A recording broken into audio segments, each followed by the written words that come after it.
ফারাক্কা বাঁধের ১০৯টি গেট খুলে দিয়েছে ভারত।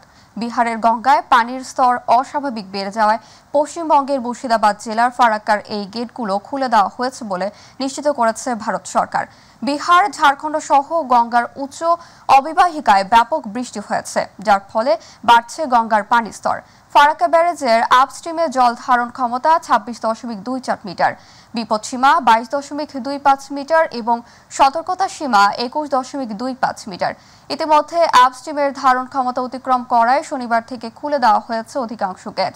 ইতিমধ্যে ১১ লাখ কিউসেকের বেশি পানি ছাড়া হচ্ছে ব্যারেজ থেকে। তবে আপাতত কোনো শঙ্কা দেখছেন না বাংলাদেশের বন্যা পূর্বাভাস ও সতর্কীকরণ কেন্দ্র। যে পরিমাণ পানি আসছে আগামী ৩০ তারিখের পর এই প্রবাহ কমে আসবে বলে জানা গেছে।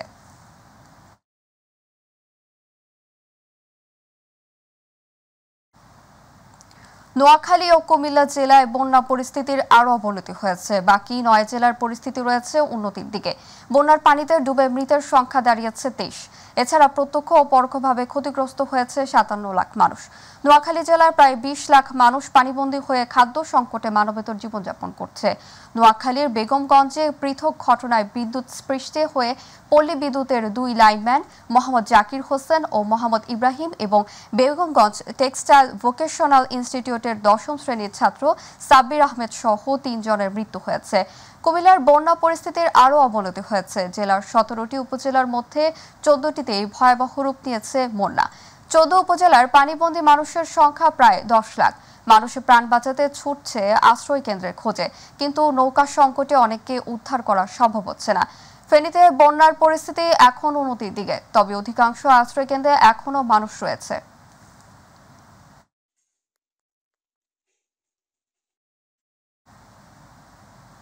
চট্টগ্রামের সঙ্গে ঢাকা ট্রেন চলাচল শুরু হয়েছে। সোমবার রাত 11:30টায় চট্টগ্রাম স্টেশন থেকে ঢাকাগামী আন্তনগর ট্রেন তোরলা নিশিতা এক্সপ্রেস এবং 11:15টায় চট্টগ্রাম ছেড়ে গেছে ঢাকাগামী চট্টগ্রাম মেল সহ 2টি ট্রেন। বন্যার পানিতে ফেনীর ফাজিলপুর এলাকায় রেলপথ ডুবে যাওয়ায় গত ২২ আগস্ট থেকে চট্টগ্রামের সঙ্গে সারা দেশের বিভিন্ন গন্তব্যে ট্রেন চলাচল বন্ধ ঘোষণা করা হয়েছিল। রেলওয়ে পূর্বাভাসের বিভাগীয় রেল ব্যবস্থাপনা মোহাম্মদ সাইফুল ইসলাম জানান, ঢাকা চট্টগ্রাম রেলপথে 2টি লেনের মধ্যে স্রোতে একটি ঢাকামুখী লেন বেশি ক্ষতিগ্রস্ত হয়েছে। অন্যদিকে চট্টগ্রামমুখী ডাউন লেন তুলনামূলক কম। এটি সংস্কার করে ট্রেন চলাচলের উপযোগী করা হয়েছে। আজ থেকে সবকটি ট্রেন চালানোর পরিকল্পনা রয়েছে।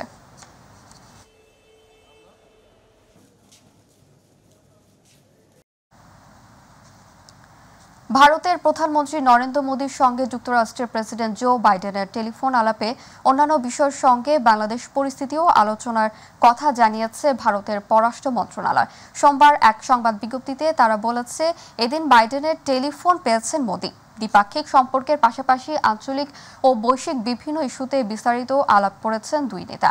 বাংলাদেশের বিষয় আলোচনার প্রসঙ্গে ধরে বিজ্ঞপ্তিতে বলা হয়, বাংলাদেশের আইন শৃঙ্খলা পরিস্থিতি ঠিক এবং সংখ্যালঘু, বিশেষ করে হিন্দুদের নিরাপত্তা ও সুরক্ষা নিশ্চিতের ওপর জোর দিয়েছেন তারা।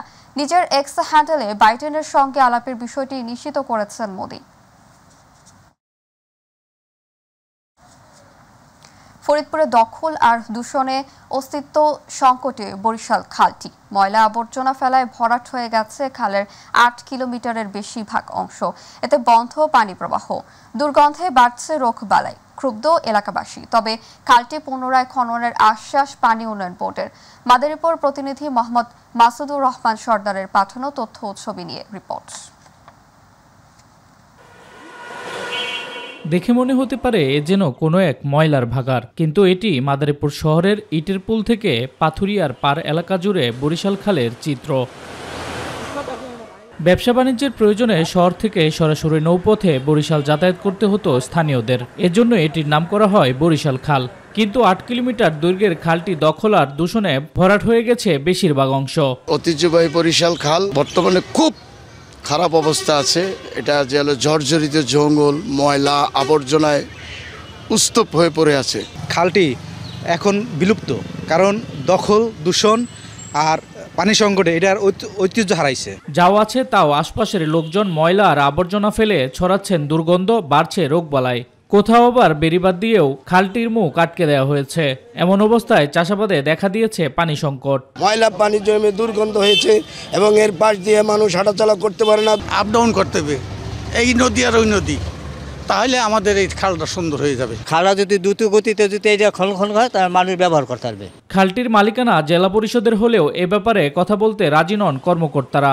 আর পানি উন্নয়ন বোর্ডের নির্বাহী প্রকৌশলী জানান, জেলা পরিষদ থেকে খননের চিঠি পেলেই নেওয়া হবে উদ্যোগ। খালটা তো বর্তমানে বিভিন্ন জায়গায় হচ্ছে মানে দখল হয়ে গেছে, আর তাছাড়া খালটা হচ্ছে খুব ন্যারো হয়ে গেছে মানে শুরুর দিকে। খালটা মূলত আসলে জেলা পরিষদের খাল। যদি জেলা পরিষদ থেকে আমাদের কাছে ডিও লেটার দেয় যে এটাকে আপনারা খনন করে দেন, আমরা উদ্বোধন কর্তৃপক্ষের কাছে পাঠাবো, প্রশাসনিক অনুমোদন বরাদ্দ পাওয়ার সাপেক্ষে আমরা খনন করে দেবো। 2019 সালে জেলা প্রশাসন, পানি উন্নয়ন বোর্ড, সড়ক বিভাগ ও এলজিডির উদ্যোগে খালের দুপারে গড়ে ওঠা অবৈধ স্থাপনা উচ্ছেদ করা হয়। সে সময় খালটি খননের উদ্যোগ নেওয়া হলেও অদৃশ্য কারণে তা বন্ধ হয়ে যায়। শামস তাবরিজ উচ্ছ্বাস, মাই টিভি নিউজ ডেস্ক।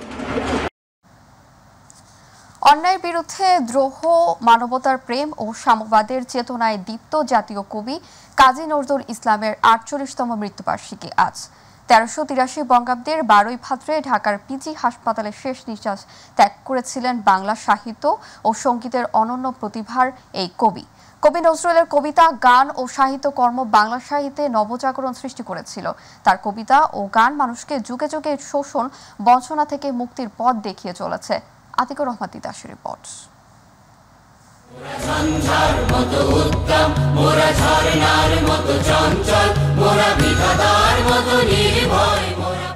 তেরোশো 6 বঙ্গাব্দের 11 জ্যৈষ্ঠ পশ্চিমবঙ্গের বর্ধমান জেলার চুরুলিয়া গ্রামে কাজী নজরুল ইসলামের জন্ম। ডাকনাম ছিল দুঃখু মিয়া। শৈশব থেকেই কঠিন দারিদ্র্য মোকাবিলা করে বড় হয়েছিলেন তিনি। কবি নজরুল সৃষ্টিশীল ছিলেন মাত্র 23 বছর। নজরুলের এই 23 বছরের সাহিত্য কর্মের সৃষ্টিকর্ম বাংলা ভাষা ও সাহিত্যের অমূল্য সম্পদ। কবি নজরুলের কবিতা, গান ও সাহিত্যকর্ম বাংলা সাহিত্যে নবজাগরণ সৃষ্টি করেছিল। তার কবিতা ও গান মানুষকে যুগে যুগে শোষণ বঞ্চনা থেকে মুক্তির পথ দেখিয়ে চলেছে। অপরদিকে তিনি ছিলেন চিরপ্রেমের কবি। তিনি নিজেই বলেছেন, মম এক হাতে বাঁকা বাঁশের বাঁশরি, আর হাতে রণতুর্য। বাংলাদেশের স্বাধীনতার পর 1972 সালের 24 মে ভারত সরকারের অনুমতি নিয়ে কবি নজরুলকে সপরিবারে বাংলাদেশে আনা হয়। তাকে দেয়া হয় জাতীয় কবির মর্যাদা। রাষ্ট্রীয় মর্যাদায় বসবাসের ব্যবস্থা করে ধানমন্ডিতে কবিকে একটি বাড়িও তৈরি করে দেয়া হয়।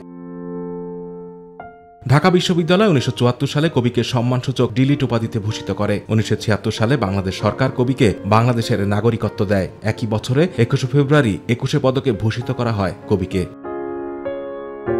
প্রেম, দ্রোহ, সাম্যবাদ ও জাগরণের কবি কাজী নজরুল ইসলামের কবিতা ও গান শোষণ বঞ্চনার বিরুদ্ধে সংগ্রামে জাতিকে উদ্বুদ্ধ করেছে। মুক্তিযুদ্ধে তার গান ও কবিতা ছিল প্রেরণার উৎস।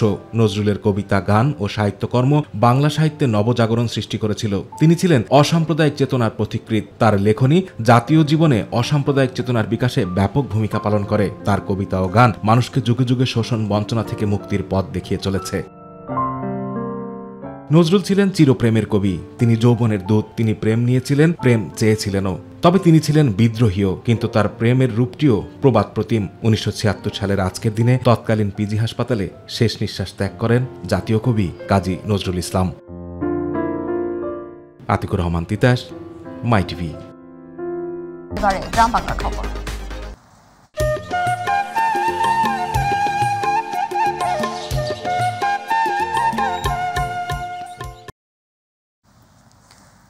চাঁদপুর মতলব উত্তর উপজেলার ফরাজকান্দি ইউনিয়নে বিদ্যুৎস্পৃষ্ট হয়ে 2 ভাই মারা গেছে। গতকাল বিকালে উপজেলার ছোট হলদিয়া গ্রামে এই দুর্ঘটনা ঘটে।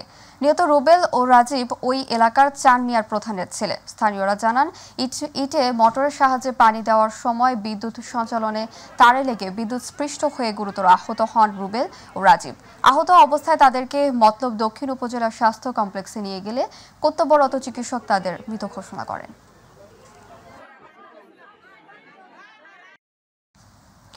কসবায় নানাবাড়িতে বেড়াতে এসে পানিতে ডুবে এক শিশুর মৃত্যু হয়েছে। সোমবার উপজেলার বিনাউটি ইউনিয়নের অনন্তপুর গ্রামে এই ঘটনা ঘটে। স্থানীয়রা জানান, কয়েকদিন আগে মাওয়ার পরিবার অনন্তপুর নানাবাড়িতে বেড়াতে যায়। সোমবার দুপুরে পুকুরের পানিতে ভেসে উঠলে উপজেলা স্বাস্থ্য কমপ্লেক্সে এ নিয়ে গেলে কর্তব্যরত চিকিৎসক তাকে মৃত ঘোষণা করেন। বন্যার কারণে আখাউড়া চেকপোস্ট দিয়ে ভারত বাংলাদেশের মধ্যে যাত্রী পারাপার 5 দিন বন্ধ থাকার পর রোববার দুপুর থেকে আবারও শুরু হয়েছে। এর আগে মঙ্গলবার রাতে অতিবৃষ্টি এবং ভারতের ত্রিপুরা থেকে নেমে আসা ঢলের পানিতে ইমিগ্রেশন অফিস সহ আখাউড়া উপজেলার বন্যা দেখা দেয়। আখাউড়া থেকে চেকপোস্ট সড়কের বিভিন্ন অংশ পানিতে তলিয়ে গেলে যোগাযোগ বন্ধ হয়ে যায়। এতে ইমিগ্রেশন কার্যক্রম চালু রাখা সম্ভব হয়নি। প্রায় 40 গ্রামের সহস্রাধিক মানুষ পানিবন্দী হয়ে যায়। রোববার দুপুর থেকে বন্যার পানি নেমে গেছে।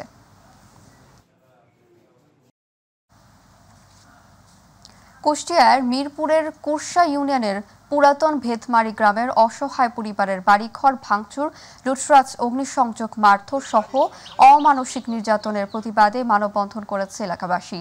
গতকাল বিকেলে হওয়া মানববন্ধনে বক্তারা এই ঘটনায় জড়িতদের অবিলম্বে আইনের আওতায় আনতে প্রশাসনের হস্তক্ষেপ কামনাও করেন।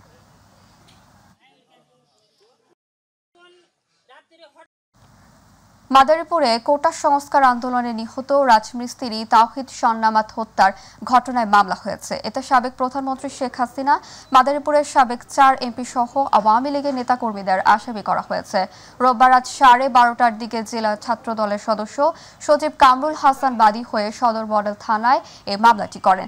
এতে 92 জনকে এজাহারভুক্ত ও অজ্ঞাত আরও 500 থেকে 700 জনকে আসামি করা হয়।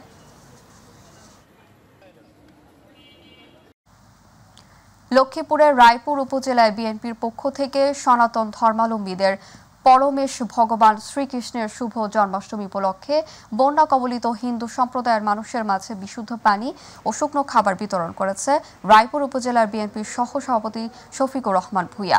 সোমবার দিনভর রায়পুর উপজেলার বন্যা কবলিত বিভিন্ন স্থানে হিন্দু সম্প্রদায়ের পরিবারের মাঝে এসব খাদ্য বিতরণের সময় রাজধানী ঢাকায় সাম্প্রতিক বৈষম্যবিরোধী ছাত্র আন্দোলনে অংশগ্রহণকারী ছাত্রনেত্রী আফিফা রহমান ও আয়েশা আক্তার সহ স্থানীয় বিএনপি ও অঙ্গ সংগঠনের সমূহের নেতৃবৃন্দ উপস্থিত ছিলেন।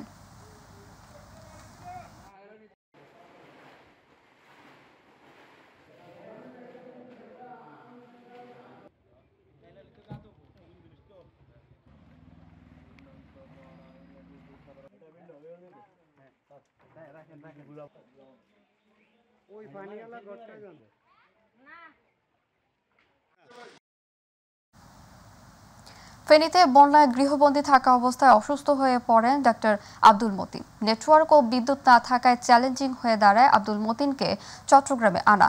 যোগাযোগ করতে না পেরে বিমান বাহিনীর সহায়তা নেন স্বজনরা। অবশেষে গতকাল বিকেলে বিমান বাহিনীর একটি আগাস্টা ওয়েস্টল্যান্ড 139 হেলিকপ্টার যোগে ফেনী সদরের পুলিশ স্টেশন মাঠ থেকে ডাক্তার আব্দুল মতিন, মুমূর্ষু রোগী এবং নোয়াখালীর বেগমগঞ্জ থেকে আয়েশা বেগম নামে একজন 9 মাসের অন্তঃসত্ত্বা রোগীকে উদ্ধার করে চট্টগ্রামের বাবিবা ঘাটি জহুরুল হকে নিয়ে আসা হয়। পরবর্তীতে বিমান বাহিনীর তত্ত্বাবধানে চট্টগ্রাম মেডিকেল কলেজে ভর্তি করা হয়। সো এই কমিউনিকেশনের মাধ্যমে পেশেন্ট পুলিশ লাইন হেলিপ্যাডে উপস্থিত হতে সক্ষম হয় এবং আমরা আলহামদুলিল্লাহ আল্লাহর অশেষ রহমতে এবং আমাদের দক্ষ ক্রুর সহযোগিতার সাথে আমরা ওই পুলিশ লাইন মাঠে ল্যান্ড করতে সক্ষম হই। বাট ওইখানেও আপনার হেলিপ্যাডটা পুরোপুরি প্রিপেয়ার ছিল না, ওইখানেও অনেক পানি ছিল এবং নরম কাদামাটি ছিল। সো আমরা জাস্ট লাইট অন স্কিডে থেকে পেশেন্টকে রিকভার করে আমরা সাকসেসফুলি বিমান বাহিনী ঘাটি জহুরে সফলভাবে অবতরণ করতে সক্ষম হয়েছে। নোয়াখালী জেলা প্রশাসক দেওয়ান মাহবুবুর রহমানের যোগ সাজনের সাবেক সেতুমন্ত্রী ওবায়দুল কাদেরের ছোট ভাই বসুরহাট পৌরসভার সাবেক মেয়র আব্দুল কাদের মির্জার বিরুদ্ধে ডাকাতিয়া নদী এলাকা থেকে 50 কোটি টাকার বালু উত্তোলনের অভিযোগ উঠেছে। এর ফলে উজানের পানির চাপে তলিয়ে গেছে নোয়াখালীর কোম্পানিগঞ্জের মসাপুর রেল রেগুলেটর। সোমবার দুপুরের দিকে এই ঘটনা ঘটে। এতে স্থানীয়দের মাঝে আতঙ্ক বিরাজ করছে এবং চলমান বন্যা পরিস্থিতির অবনতির আশঙ্কা রয়েছে।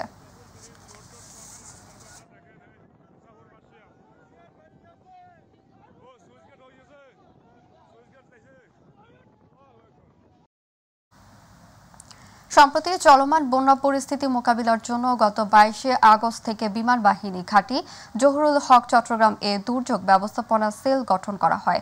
তারই ধারাবাহিকতায় বিমান বাহিনী ঘাঁটি জহুরুল হকের তত্ত্বাবধানে সোমবার বন্যা দুর্গত এলাকায় বিমান বাহিনীর একটি MI-17 হেলিকপ্টার হতে মিনি প্যারাশুটের মাধ্যমে 190টি প্যাকেট ত্রাণ বিতরণ কার্যক্রম পরিচালনা করা হয়। পরবর্তীতে আরও দুটি MI-17 হেলিকপ্টার যথাক্রমে 200 ও 150 প্যাকেট ত্রাণ বিতরণের উদ্দেশ্যে অত্র ঘাঁটি হতে উড্ডয়ন করেন। হেলিকপ্টারের 3টির মাধ্যমে এখনো পর্যন্ত সর্বমোট 2700 কেজি রিফিল পণ্য সোনাগাজী এলাকার বন্যা দুর্গত স্থানসমূহে সরবরাহ করা হয়।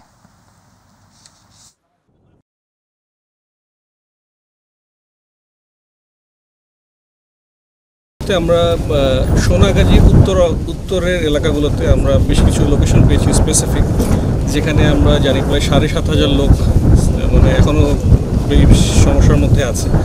তো সেই লক্ষ্যে আমরা এখন আপাতত 1000 কেজি লোড নিয়ে যাচ্ছি, যেগুলো হয়তো আমরা প্যারাসুট দিয়ে ড্রপ করব, এবং আমাদের কিছুক্ষণ আগেও একটা এয়ারক্রাফট ওই এলাকা থেকে এসছে। বৈষম্য বিরোধী ছাত্র আন্দোলনে ছাত্র জনতার অভ্যুত্থানের মাধ্যমে সরকার পতনের পর এবার দিনাজপুরের পার্বতীপুর উপজেলার পরিবেশ সংস্কারের মাঠে নেমেছেন শিক্ষার্থীরা। নিজ অর্থায়নে নানা কর্মসূচির অংশ হিসেবে রাস্তাঘাট কিংবা বিভিন্ন স্থাপনার দেয়ালে রং তুলিতে সচেতনতামূলক স্লোগানের পাশাপাশি আন্দোলনের শহীদদের স্মৃতিচারণ করেছেন তারা। এদিকে শিক্ষার্থীদের দৃষ্টিনন্দন এসব গ্রাফিতি অঙ্কনে সাধুবাদ জানিয়েছেন স্থানীয়রা।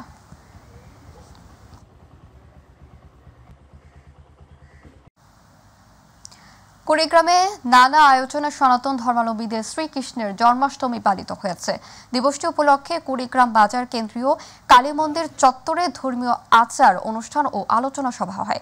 এ সময় হিন্দু ধর্মীয় কল্যাণ ট্রাস্টের ট্রাস্টি বাবু উদয় শঙ্কর চক্রবর্তী সভাপতিত্বে বক্তব্য রাখেন পুলিশ সুপার আল আসাদ মোহাম্মদ মাহফুজুল ইসলাম, অতিরিক্ত জেলা প্রশাসক বরমান হোসেন, জেলা পূজা উদযাপন পরিষদের সভাপতি রবি বোস, হিন্দু বৌদ্ধ খ্রিস্টান ঐক্য পরিষদের সভাপতি SM সানা লাল বক্সি প্রমুখ। পরে একটি শোভাযাত্রা শহর প্রদক্ষিণ করে।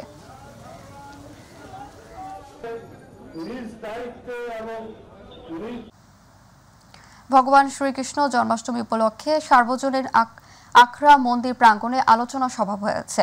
বাংলাদেশ পূজা উদযাপন পরিষদ বরগুনা জেলা কমিটির আয়োজন জন্মাষ্টমী পালিত হয়েছে।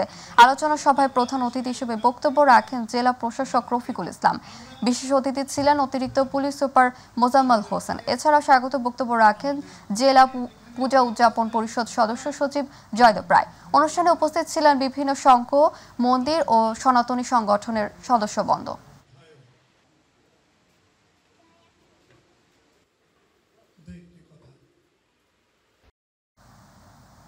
বরিশালের বাকেরগঞ্জে বৈষম্য বিরোধী ছাত্র আন্দোলনে নিহত শহীদ পরিবারের মাঝে নগদ আর্থিক সহায়তা প্রদান করেছে বাংলাদেশ জামায়াত ইসলামী।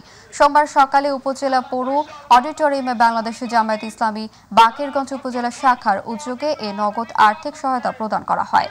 অনুষ্ঠানে প্রধান অতিথি ছিলেন জামায়াত ইসলামের কেন্দ্রীয় কমিটির সেক্রেটারি জেনারেল অধ্যাপক মিয়া গোলাম পরওয়ার। বিশেষ অতিথি ছিলেন কেন্দ্রীয় সহকারী সেক্রেটারি অ্যাডভোকেট মোজাম্মেল হোসেন হেলাল।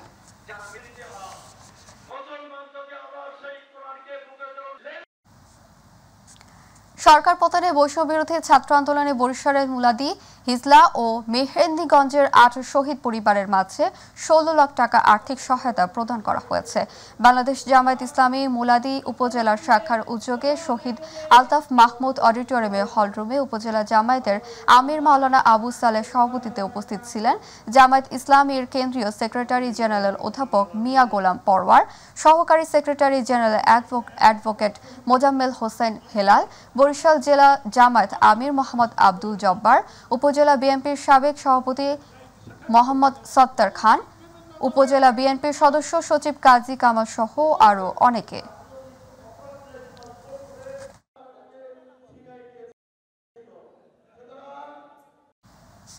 নীলফামারী সড়ক পরিবহন মালিক গ্রুপের ত্রিবার্ষিক কমিটি গঠন করা হয়েছে।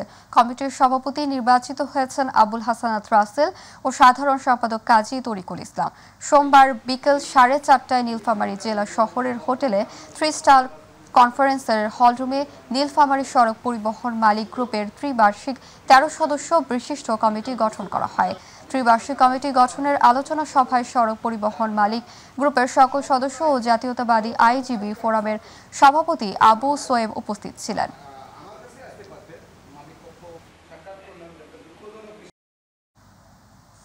শেরপুরের শ্রীবর্দী উপজেলার যুব দলের সিনিয়র যুগ্ম আহ্বায়ক মোহাম্মদ ইখলাসুর রহমানের লিটনের বিরুদ্ধে একটি অনলাইন নিউজ পোর্টালে মিথ্যা, বানোয়াট ও ভিত্তিহীন সংবাদ প্রকাশের ভিত্তিতে সংবাদ সম্মেলন হয়েছে। সোমবার দুপুরে উপজেলা বিএনপির কার্যালয়ে এই সংবাদ সম্মেলন হয়। সংবাদ সম্মেলনে লিখিত বক্তব্য পাঠ করেন উপজেলা যুব দলের সিনিয়র যুগ্ম আহ্বায়ক ইখলাসুর রহমান লিটন। এ সময় উপস্থিত ছিলেন উপজেলা বিএনপির সভাপতি আব্দুর রহিম দুলাল, সাধারণ সম্পাদক আব্দুল আল মামুন দুলাল, শহর বিএনপির সভাপতি ফজলুল হক চৌধুরী অকুল, সাধারণ সম্পাদক আনিসুজ্জামান খোকন সহ অন্যান্যরা।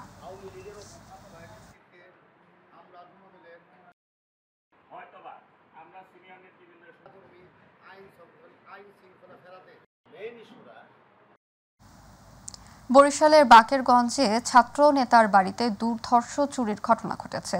উপজেলা রঙ্গশ্রী ইউনিয়নের বাহাদুরপুর গ্রামে এই ঘটনা ঘটে। স্থানীয়রা জানান, রাতে চোর পিছন দিয়ে গ্রিল ও দরজা ভেঙে চুরির সুযোগ নেয়। এতে নগদ টাকা, সঞ্চালনকার সহ বেশ কিছু মালামাল চুরি হয়েছে। পুলিশ বলেছে, তদন্ত সাপেক্ষে চোর শনাক্ত সহ চুরি হওয়া টাকা ও স্বর্ণালংকার উদ্ধার করা হবে।